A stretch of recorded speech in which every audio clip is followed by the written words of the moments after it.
চলো আজকে আমি তোমাদেরকে দেখাবো হেয়ার সেকশন।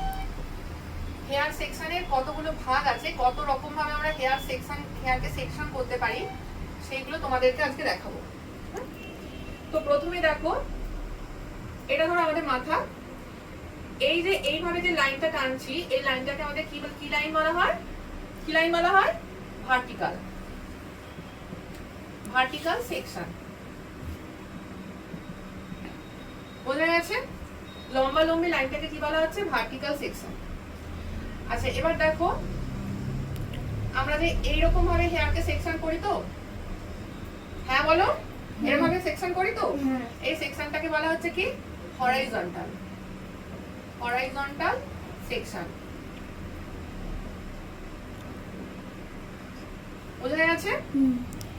এবার দেখো, আমরা এইভাবে যে তেরছা ভাবে যে সেকশনটাকে করি, তেরছা ভাবে মানে এইভাবে যে সেকশনটাকে করি, এটাকে কি বলা হচ্ছে? ডায়াগোনাল।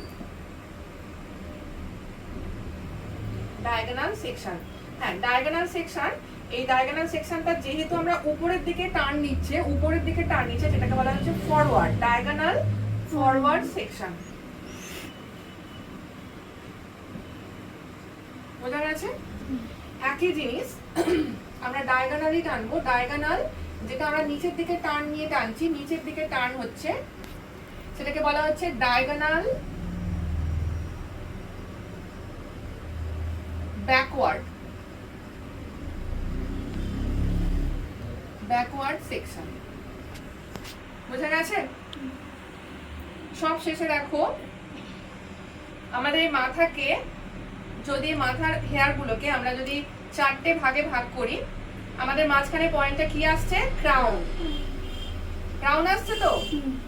আর এই যে লম্বা লম্বি মাথার কি সেন্টার পয়েন্ট থেকে আমরা যে ন্যাপ পর্যন্ত যে লাইনটা টানছি, এটাকে কি বলছি আমরা? প্রোফাইল। এটাকে বলা হয় প্রোফাইল। বোঝা গেছে? আর আমরা যে ইয়ার টু ইয়ার যে ভাগটা করছি, ইয়ার টু ইয়ার যে ভাগটা করছি, সেটাকে কি বলছি আমরা? রেডিয়াল। বুঝতে পেরেছো আমরা কি কি ভাবে সেকশন করতে পারি হেয়ারকে? এই হেয়ারের এই সেকশন গুলো দিয়ে আমরা হেয়ার কাটিং করতে পারবো।